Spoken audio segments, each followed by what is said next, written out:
Salut à tous, aujourd'hui je vous fais un bilan de mon utilisation du Olympus TG5 plus d'un an et demi après. Alors le premier point, c'est que c'est effectivement un appareil qui tient ses promesses de baroudeur. Donc effectivement c'est un appareil qu'on peut glisser, qui est très fin, hein, vous voyez, hop, qu'on peut glisser dans une poche, dans un sac, on se soucie pas trop où on le met, il est très solide, c'est son point fort. Donc on peut vraiment le balader partout, là-dessus il n'y a pas de souci, c'est vraiment cool. Il est garanti pour aller sous l'eau, et effectivement je l'ai énormément utilisé à la piscine, je l'ai utilisé dans la mer, je l'ai utilisé sous la neige même, et là-dessus il n'y a pas de problème, j'ai jamais eu de soucis avec. Il est fait pour tomber, donc j'ai pas non plus volontairement fait tomber, mais ça m'est déjà arrivé de le faire tomber effectivement, et j'ai pas eu de soucis. Du coup c'est un appareil photo que je peux emmener n'importe où, et que j'ai pas de mal à prêter par exemple à mes enfants.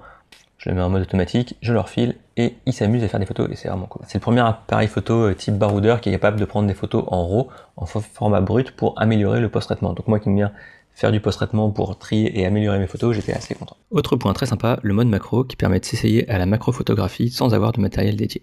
Alors c'est pas du tout mon domaine de prédilection, donc j'ai pas de superbes photos de macro à vous montrer, mais en tout cas il y a moyen de faire des trucs très sympas avec malheureusement les limites qu'on va voir juste après. Alors au niveau des limites de cet appareil photo, la première limite, ça va être son capteur qui fait 12 mégapixels seulement, donc on va être très limité en termes de recadrage. Si on veut au post-traitement prendre uniquement une portion de l'image, on va très rapidement voir les pixels tout simplement. Comptez pas non plus là-dessus pour faire des grands agrandissements, voilà, on va très vite voir les limites de capteur. Mais c'est pas le plus embêtant, 12 mégapixels franchement ça va encore, pour être visualisé sur ordinateur c'est tout à fait suffisant. La deuxième limite, c'est la taille du capteur, donc c'est un capteur qui est 2 fois plus petit qu'un capteur 1 pouce. Les capteurs 1 pouce, c'est ceux qui équipent la plupart des compacts experts, donc typiquement les Sony RX, les Panasonic LX quelque chose, etc. Donc c'est des capteurs de taille correcte. Là on est plutôt sur un capteur type taille smartphone. Donc ça veut dire qu'on est 2 fois plus petit, donc on captera 4 fois moins de lumière qu'un compact expert.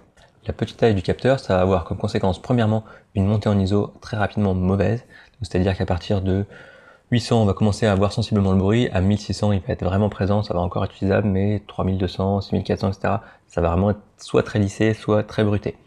Même à bas ISO, c'est-à-dire à 100 ISO, on va voir du grain, dès qu'on va faire un peu de post-traitement un peu poussé, on va voir le grain apparaître.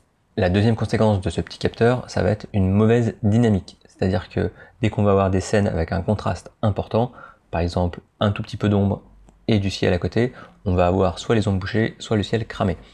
Donc effectivement, comme c'est un appareil photo qui est pas mal destiné à prendre des photos à la plage, à la mer, même à la neige, etc., on va souvent avoir ce genre de cas. Donc moi, pour y remédier, ce que j'ai fait, c'est que l'appareil fournit en fait comme ça, nu, avec un petit objectif à nu, mais il y a la possibilité d'acheter en plus. Comme ils sont un peu radins, ils filent pas, donc on enlève l'espèce d'anneau ici, et à la place, on fixe un petit porte-filtre comme ça, voilà, sur lequel j'ai mis un filtre polarisant. Et donc ça a aussi l'avantage de donc, protéger l'objectif et de permettre de mettre un bouchon. Ça coûte, je sais plus, 30-40 €, un truc comme ça en plus. Avec ce filtre polarisant, on va assombrir sensiblement le ciel et donc du coup indirectement gagner en dynamique. C'est un peu dommage qu'il file pas directement le petit adaptateur parce que franchement au prix où on paye l'appareil photo, il pourrait le faire. Autre gros point négatif, c'est que non, ça n'est pas un compact expert. On pourrait le croire, puisque il shoot en RAW, il a un mode priorité ouverture, donc vu comme ça, vu de loin, on se dit bon en fait finalement c'est un compact expert, on peut faire du réglage manuel. En fait non, pas du tout.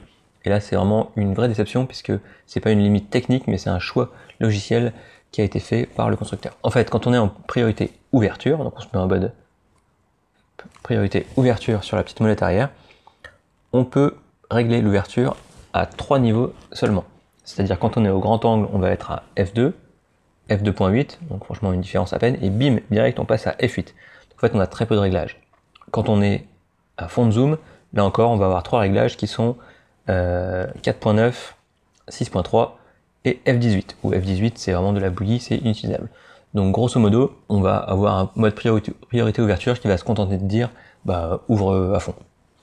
Donc très limité. Il n'a pas de mode S et a fortiori pas de mode M, donc on ne veut pas contrôler directement la vitesse d'obturation.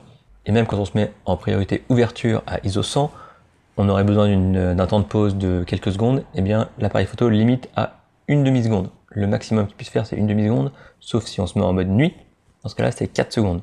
Donc on peut même pas compenser la taille du capteur par de la pose longue. Donc ça c'est vraiment dommage, puisque bon, pourquoi pas, on a un petit capteur, on accepte cette limite là, mais on met sur un trépied et on peut faire de la pose longue à 12 mégapixels, ça pourrait passer. Donc finalement, on est obligé d'utiliser les modes scène, même si on serait capable de régler manuellement son appareil photo. C'est-à-dire que si on veut une vitesse rapide, parce qu'on a besoin de figer le mouvement, par exemple si on prend en photo du sport, des enfants, etc., mais on est obligé de se mettre en mode sport enfant. Et là, du coup, on a une vitesse fixée à 1/500e et on ne peut pas toucher aux autres réglages. Du coup, si on avait besoin d'une vitesse, par exemple, 1/150e, 1/200e, parce qu'on prend du mouvement, mais pas non plus du mouvement hyper rapide, eh bien on peut pas. Donc finalement, apprendre à s'en servir de cet appareil photo, c'est apprendre à connaître les réglages impliqués par chacun des modes scène. Donc il faut se balader un petit peu, ils sont plutôt bien faits, hein. Ils sont pertinents, mais on n'a pas de réglage manuel, et dans tous les cas, on est limité à 4 secondes de temps de pause. Ça c'est un vrai regret, qu'il n'y ait pas eu un vrai mode expert, ça coûtait pas plus cher de rajouter une position sur la molette, qui permette d'avoir un mode M, qui serve uniquement aux gens qui veulent s'en servir. Concernant la qualité d'image, donc là on lit vraiment de tout sur la qualité d'image, on va lire des gens qui disent qu'elle est excellente, et des gens qui disent qu'elle est dégueulasse. En fait, ça dépend vraiment de à quoi on le compare. Si on le compare à un compact expert ou a fortiori un hybride, etc., c'est sûr que la qualité d'image est mauvaise. Mais voilà, on n'est pas dans la même catégorie. Et je pense que encore une fois, c'est la même déception que par rapport au mode manuel. C'est-à-dire que ça n'est pas un compact expert. C'est vraiment un appareil photo grand public, baroudeur, qui a quelques petites fonctions, principalement pour du marketing, priorité ouverture. Si on veut faire de la photo souvenir familiale à la plage, à la piscine, à la montagne, etc., dans des bonnes conditions lumineuses, la qualité est tout à fait correcte. Et moi, personnellement, j'ai fait des photos que je n'aurais jamais pu faire avec un autre appareil photo, puisque voilà, je l'ai emmené sous l'eau, vraiment, ou alors dans ma poche de short de bain. Donc j'ai des photos super cool, où on s'amuse dans l'eau. J'ai fait des photos, j'ai fait des sorties sous la neige, où je l'ai pris vraiment des heures sous la neige, sans aucun problème, sans aucun risque. Et j'ai pris des photos que j'aurais pas pu prendre ailleurs. Évidemment, on est très loin de la qualité qu'on peut avoir avec un vrai compact expert, ou, a fortiori, avec un hybride.